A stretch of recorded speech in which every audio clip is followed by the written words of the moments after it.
Hello, welcome to Unicorn Princess Tarot. So, reading po ito for collectives. Ayan, wala tayong specific zodiac sign. Ang importante yung reading. Kung makarelate ka, makaresonate ka, maaaring ang reading na ito ay para sa'yo. Pero kung hindi, okay lang. May mga next reading pa naman tayo. By the way, if you're new to my channel, feel free to subscribe and hit the like button na rin dyan sa baba. Please do comment down below. Sobrang na-appreciate ko yan. Maraming salamat po.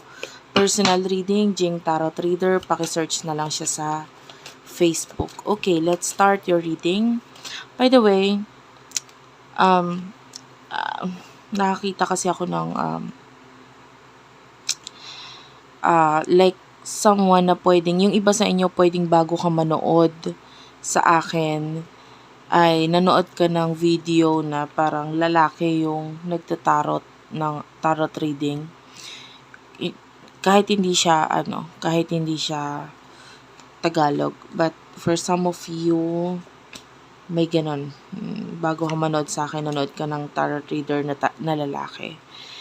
And yung iba sa inyo, nakakakuha rin ako ng picture na maybe you are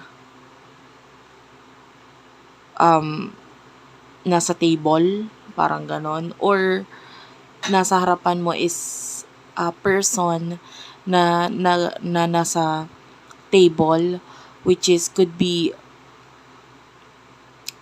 an old person, maybe a granddad, ganon, or grandma kind of energy, lolo, lola, ganon.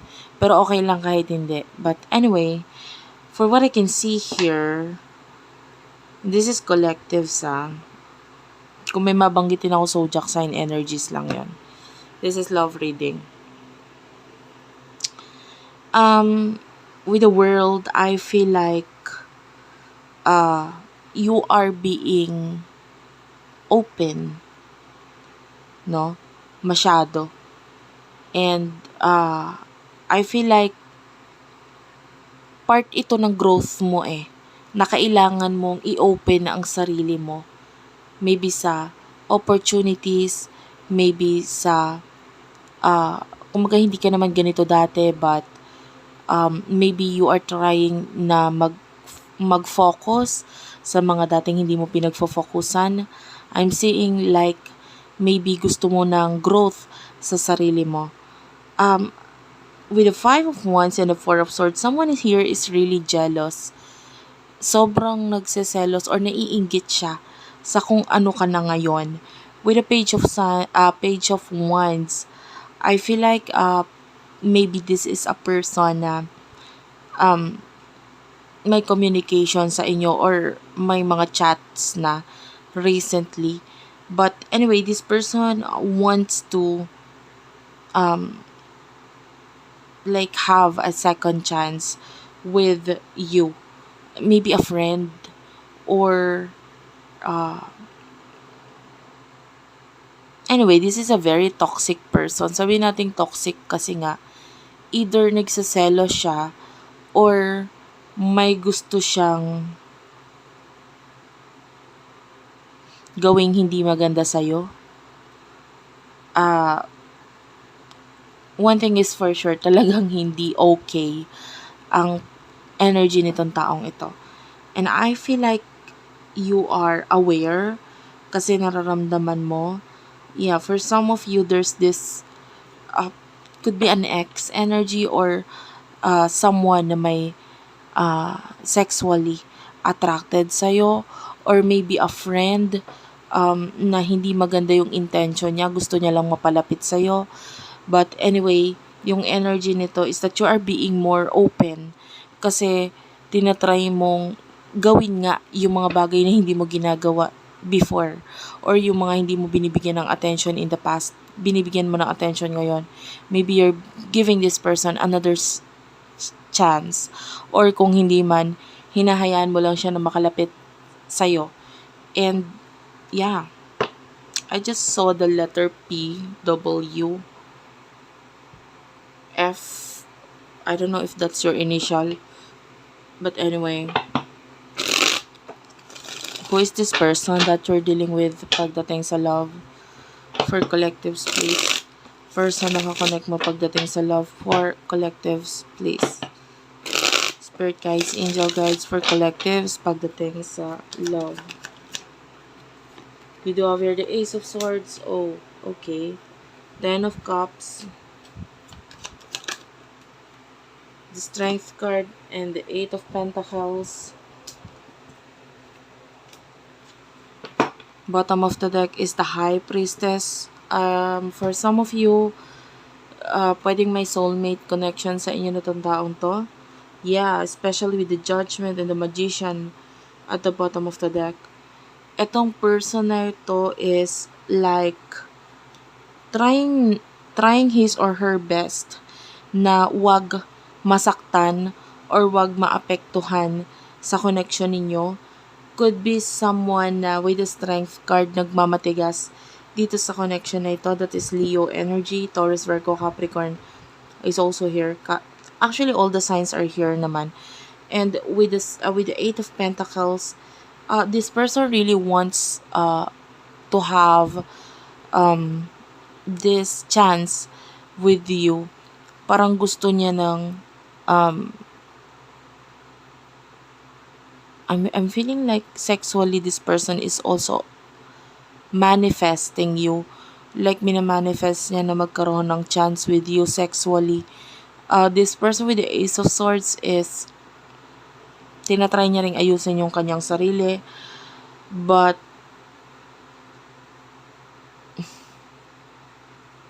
all in all, parang ayaw niya lang na may masabi ka sa kanya. So, medyo limited lang yung ipinapakita niyang kilos sa'yo. Okay? Yung kung ano man yung pinapakita niya sa'yo, limitado lang. What is your thoughts and emotions towards this person, spirit guides, angel guides for collectives, please? You do have your lightning. Yung iba sa inyo nagugulat ka na lang dito sa person na ito. I feel like you have already moved on, 'di ba? And pwedeng nagbibigay ka ng chance doon sa mga tao sa paligid mo or kung sino man itong mga nasa dumadating sa buhay mo. You're giving them chance. And sabi ko nga, no, pag maybe a friend, tinatry mo na bigyan ng chance sa buhay mo kasi might be, 'di ba? Might be meron siya magandang balita sa iyo or may maganda kang kumbaga, may maganda kang mapala sa kanya.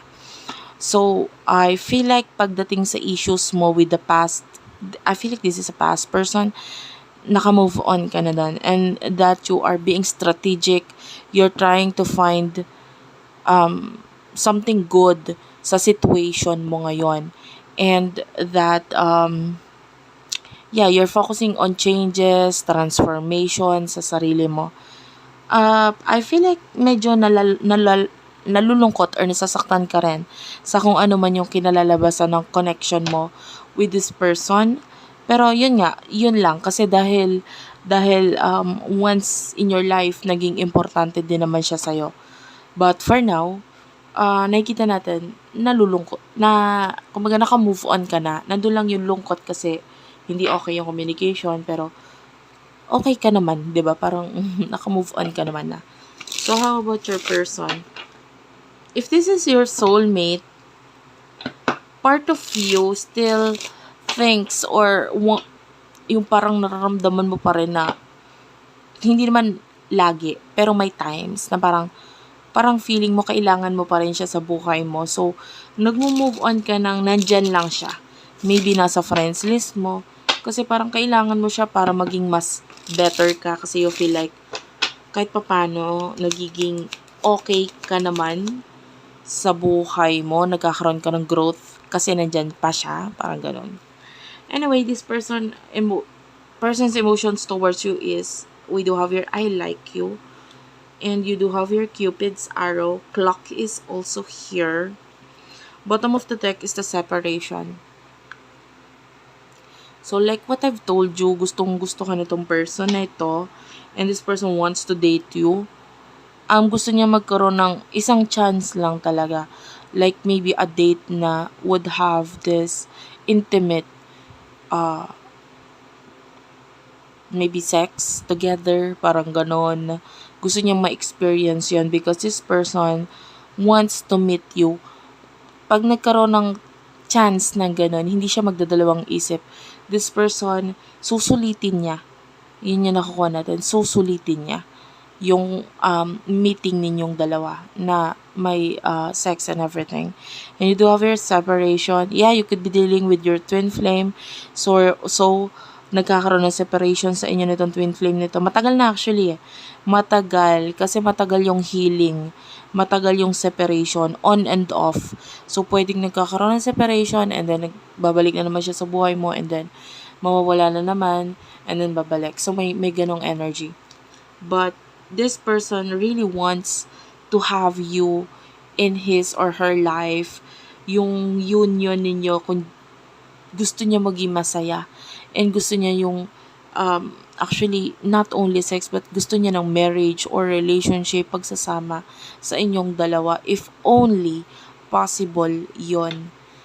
And, yung sa ngayon, ang mas nakikita niya is possible or may posibilidad yung sexual connection in the future sa inyo. Pero yung maybe marriage or pagsasama, relationship, hindi pa niya nakikita. Mas nakikita niya na just in case may pagkikita sa inyo, parang madali ka lang niyang makukuha. And might be because minsan na nagkaroon ng sexual intercourse sa inyo, pwedeng ganun. Or kung hindi man,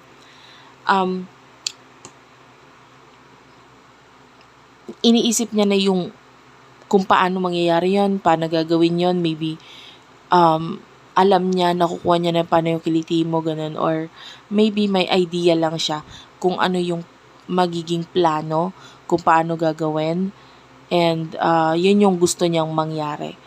And what will happen in the near future for the both of you?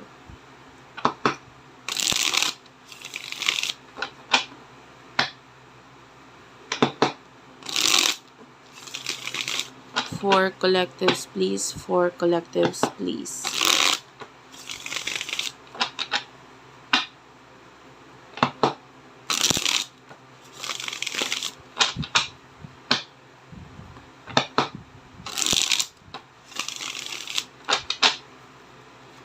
Thank you, Spirit guys, Angel guys. For collectives, you do have your Page of Pentacles, 8 of Swords, and the Hermit.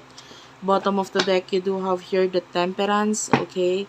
So, kukunin ko na rin yung card sa side ng person mo. You could be dealing with a Virgo or you are a Virgo.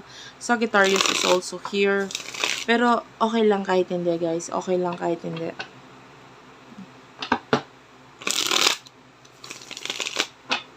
In the near future for collectives. For collectives, please. Chariot is here. Yeah, wow. Could be dealing with a Cancer or you are a Cancer. So, I would like to get cards dito sa deck na ito. The black and the pink one. And this is like the advice dito sa connection na ito. Tell me more. For, yeah, wow, we do have here the Butterfly. You're mirroring each other. You could be dealing with your twin flame. High chance. And you do have here the Not Enough. Okay.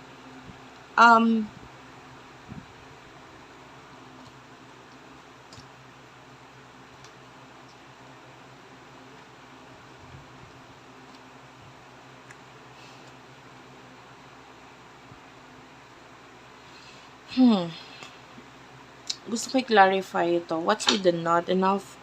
Why is the not enough here? Wow, Kisses is here. So, I told you, hindi lang isang beses na nagmi-mirror yung mga cards ninyo. So, this could be a twin flame connection for some of you. Like, we do have here the butterfly, the kisses. I mean, no, hindi ko to kaya. Hindi ko to pwedeng dayain, guys. Nakita nyo naman kung paano talaga lumabas ang cards. And the kisses and the butterfly is here. Yung problem lang sa person mo is we do have here not enough. Not enough. So, hindi lang ito yung nag-mirror, guys, but also yung mga bottom of the deck. You do have here the temperance, and yung bottom of the deck ng person mo is also the temperance. Okay? And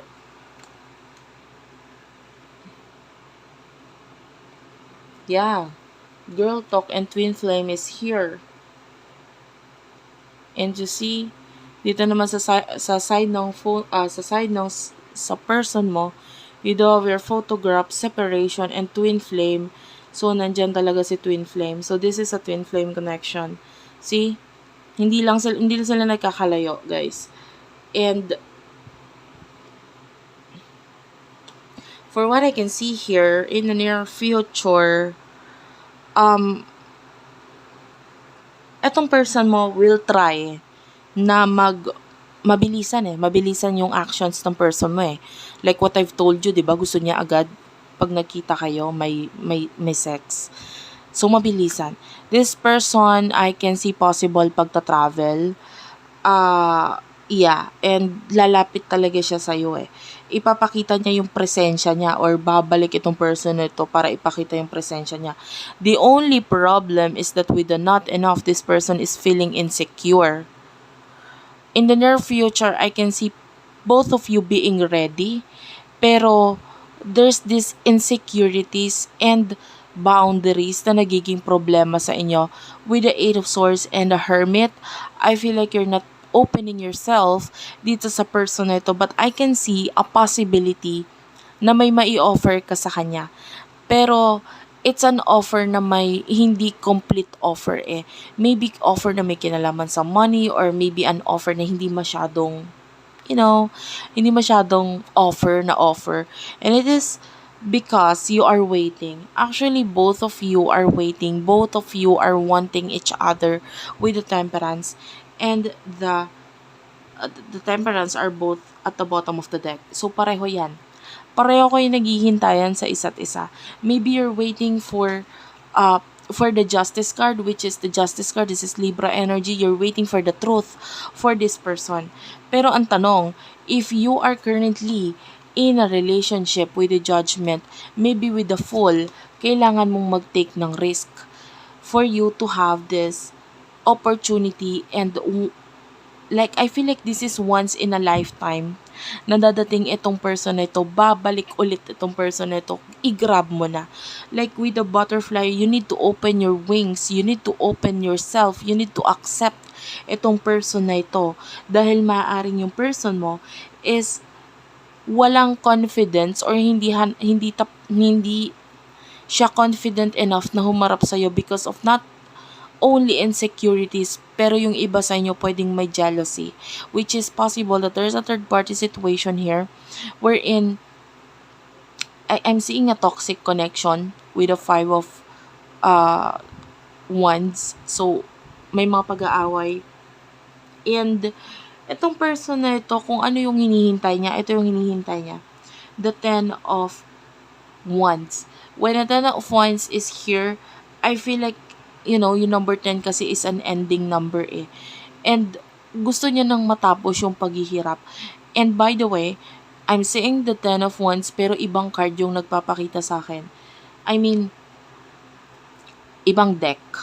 Okay, meron akong particular deck na dito sa aking cards or sa aking collection ng cards, meron akong particular deck na hindi ganito yung picture.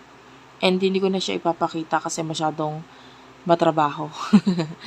I will just explain to you guys kung ano yung meaning nun. Kasi dito sa card na ito, you will see a cat. And it's like, actually, yung cat na ito, ang energy is that ayoko nang may cashier. Ayoko nang may cashier. Can you see this? It's like a cat and then parang there's a lot of buttons here, pero ayaw niya nang may ka-share. Ayaw niya nang may ka-share. That's the energy. I'm waiting for you. Maybe you are waiting for your person na sabi muna ng katotohanan before magawa ka ng desisyon, or maybe bago ka mag-take ng risk. But yung person mo, gusto niya mag-take ka ng risk muna because I would offer you this Ace of Pentacles. This is your person. This is your person. I would offer you this Ace of Pentacles. Pag sinabi nating Ace of Pentacles, Ace is number 1. That is new beginning. And i-offer sa'yo ito ng person mo. If yung problem sa inyo is wala na. Okay? Maybe you would find out the truth about this person, the real intention about this person, kung tatanggalin mo muna yung dapat tanggalin. You know what I mean? For some of you, maybe you are in a toxic relationship, karmic relationship, especially this is twin flame connection, pero willing lang siyang i-offer sa'yo lahat ng kaya niyang i-offer. Inipon niya, guys. King of Pentacles. Can you see this? This is like the red, I don't know what is this, no? Parang food or something special. And this could be the love or offers na, or ito na yung katotohanan, na pwedeng inipon niya sa sarili niya lang, sa isip niya lang, na hindi niya masabi sa'yo, na hindi niya ma-offer sa'yo. And, pero once na sabihin mo or i-let go mo, kung ano man yung mga dapat mong i-let go, I'm here to offer you this. You are the person that I want, and I realize that you are my twin flame. You are my soulmate. You are the one for me. Pero I'm not enough. I'm not enough. Kasi, kung ako ay enough na para sa'yo, tatanggalin mo yung taong yan. So, yun yung para sa person. Yun yung nasa isip ng person mo. You know that, if this is a twin flame connection, you would know that, you would feel that. Hindi ko na kailangan sabihin sa'yo. Alam mo na twin flame mo yung kakonect mo. Okay? And, parang ang gusto niya lang mangyari, sumugal ka. Bitawan mo. Sasabihin ko sa'yo lahat pag binitawan mo. Mag-offer ako sa'yo lahat. Kasi, sa ngayon, feeling niya, hindi ako enough eh. Parang ganun. Hindi ako napili. Hindi ako enough para sa'yo. Hindi ako sapat para sa'yo. Kasi kung sapat ako para sa'yo, yung taong yan, wala na yan.